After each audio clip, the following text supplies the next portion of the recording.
Well, hey, everybody, this is Robert, and welcome to Outbreak News TV. And on today's show, I want to take a look at the parasites that are collectively known as the soil-transmitted helminths. They are also grouped in with the neglected tropical diseases, or the NTDs. So joining me today is Bukunyi Mercy Ajanaku, MS. Mercy is a parasitologist who hails from Ibadan, Nigeria. Hi, Mercy, and Thank welcome to you. the program. Thank you. You're welcome. Glad to have you. Let's go ahead and start with a couple of definitions for the audience. The first one is, what are neglected tropical diseases? Okay. Neglected tropical diseases, that's NTD. It's a group of infectious diseases that affect people from um, rural communities, or let's say people who are living in tropical and subtropical communities, especially rural communities.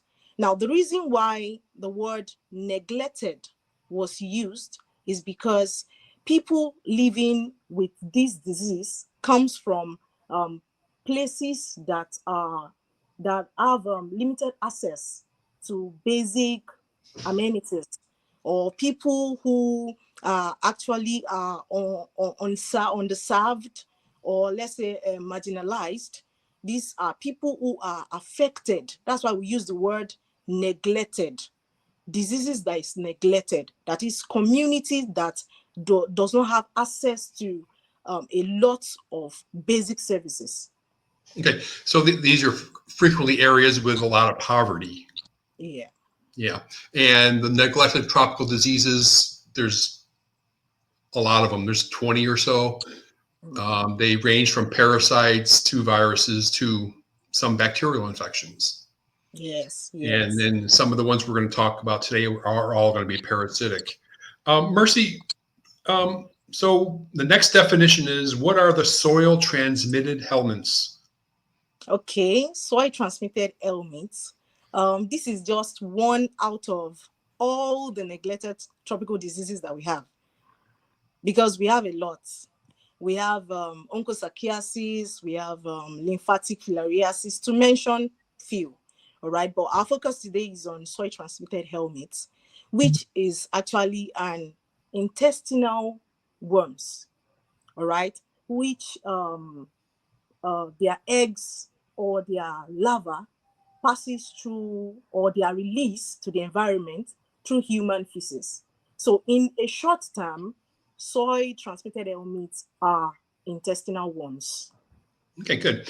And I think there are four different species. Yes, Can you talk? yes. Can you briefly describe those real quick? Okay. So we have four main types of soil transmitted helminths. We have the roundworm, which is Ascaris lumbricoid. We have the whipworm, which is the Trichiris trichiura. We have the hookworms. The hookworms are in two forms. They have, just as you can see, this is a hookworm egg. We have the Acyclostoma and the Necator americanus. Then Mhm. lastly, we have the Strongyloides species. Okay, Yeah, Strongyloides. and for the audience, I just threw up a picture of each of what you would find in a stool sample. Yes. Primarily with Ascaris, Trichuris, and hookworms, you'll find the ova, or the eggs, in the stool.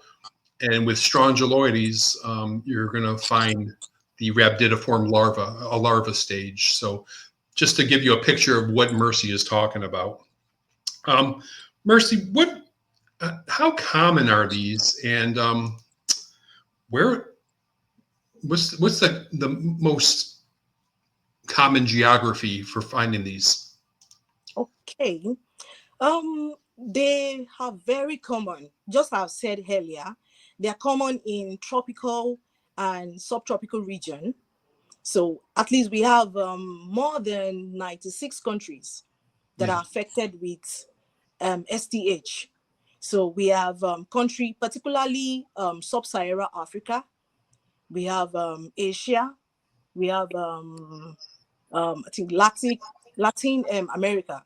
Mhm. Yes, is also endemic with all these Yeah. STH. Yeah, and there's a lot of infections. I mean, I think I read recently about 1/4 of the population of the planet is infected with one or more of these worms at any time. So they're saying about 1.5 billion or more infections at any one time. So it's very, very common. So Mercy, let's talk about the 4 different roundworms that you talked about briefly. And if you could tell us a little bit more about them. Can you discuss the transmission of those 4: Ascaris lumbricoides, Trichuris trichiura, Strongyloides stercoralis, and hookworms? Can you talk about the transmission? And there are some differences among the 4 of Okay. them. Yeah. Oh, sure. Actually, generally, soil transmitted helminths are transmitted either through oral injection or through skin penetration. So now, Ascaris and Trichuris are transmitted through egg injection, that's oral injection, eating through contaminated food, contaminated water. In fact, it could be through dirty hands. That's why majorly this affects children the most, because Mhm. they tend to play with dirty things, dirty soil, dirty Mhm. ground, dirty water. Yeah. All right. So Ascaris and Trichuris are actually transmitted through egg injection, while hookworm and strongyloides are transmitted through skin penetration. This is when the larva in a contaminated soil penetrates through a bare feet. That's why the best thing, one of the ways to avoid being infected is not to walk barefooted, especially in a place that is endemic. So it is quite good. So these are the 2 ways these soil transmitted helminths can be transmitted, can be gotten, can be infected. All right. I said through oral injection or through skin penetration. Very good. But Yeah. there is an exception on one, which Yes. is ancylostoma. This can, this is actually hookworm, all right, but this can be transmitted through either oral injection, skin penetration, and even latogenic transmission. That's transmission from a mother Mhm. to the child through breast milk.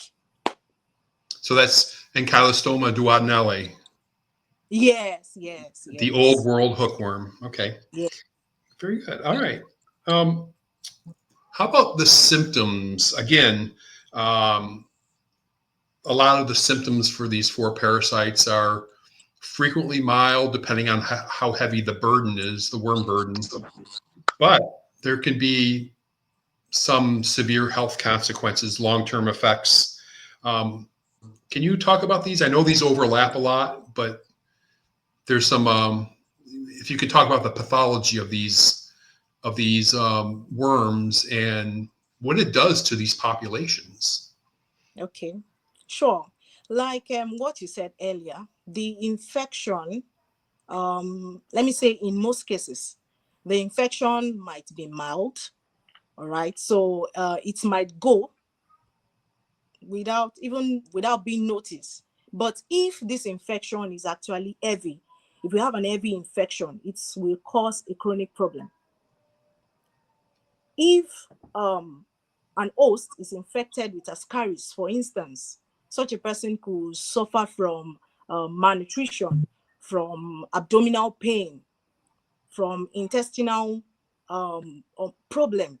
All right. Then there are some symptoms also, aside from the one I mentioned. There are some that could lead to, for instance, hookworm. Hookworm causes blood loss that can lead to iron deficiency anemia. Mm. All right. So there are severe symptoms to this.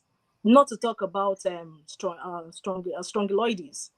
Strongyloides decoralis, these can actually persist for years. It can persist for years in a particular host, which can cause a life threatening for the host, especially if the host have a low immune system. So this can lead to that, and even to children. For a child, it can affect them. It affects them physically. It affects them in their development. It's going to affect their malnutrition. It's going to affect their body system. Yeah, and one thing about the strongyloides too, is which makes it very dangerous, especially if you're immunocompromised, is the auto-infection. Because sometimes the larva that's being excreted penetrates right back in and Yeah. perpetuates. Yeah, so that can be very, very serious. And of course, you mentioned hookworm, which is interesting, because the worms will attach on to the intestine, and they actually do drink blood. So if you have a very heavy infection, it'll be like the diseases you mentioned: iron deficiency, anemia. Yeah. Mercy, so how are these things treated? Okay, now to be treated, there's we have some anti-parasitic drugs that can be used. We have albendazole, we have mebendazole. So these can be used, though these drugs are distributed during mass administration drugs. All right, it's not as if it's you can get it in a pharmacist to go and buy. So they are distributed during mass drug administration, but these are drugs that are effective. While for strongyloides, strongyloides could be very chronic. So we could use alvermectin also, which is also called metizan, to treat strongyloides infection. Very good. And let's talk about prevention. I mean, it's kind of obvious since you already talked about how they're transmitted, but can you just go over the four parasites and the different preventive methods? Okay. To prevent all these soil transmitted helminths, I wouldn't separate that each parasite will be prevented like this. So I'm going to match them all together because all work together.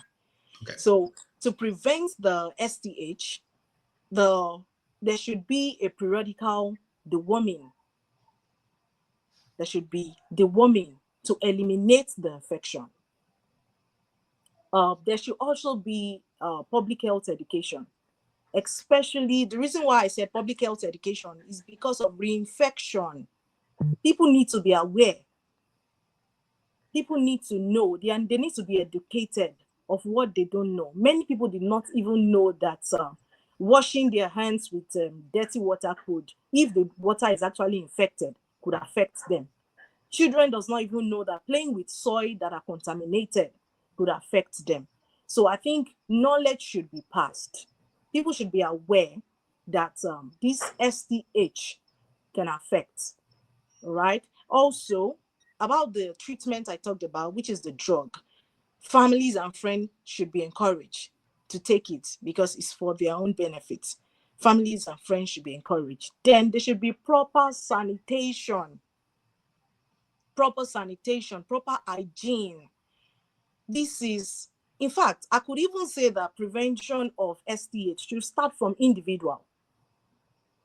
It should start from individual. So we should be able to live in an environment that is neat, that is clean, in order to avoid this, regardless of our community.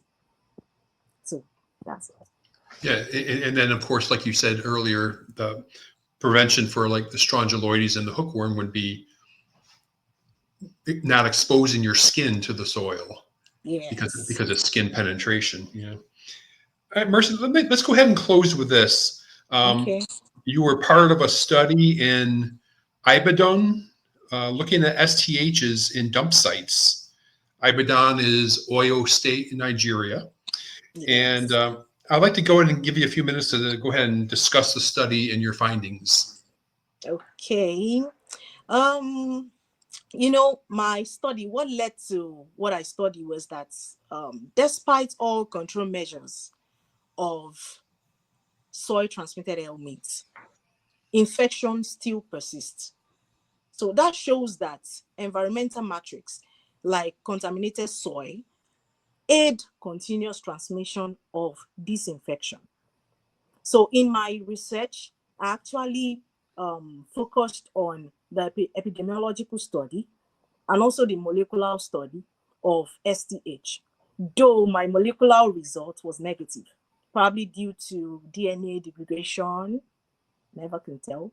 But my results focused on the prevalence and the intensity of STH.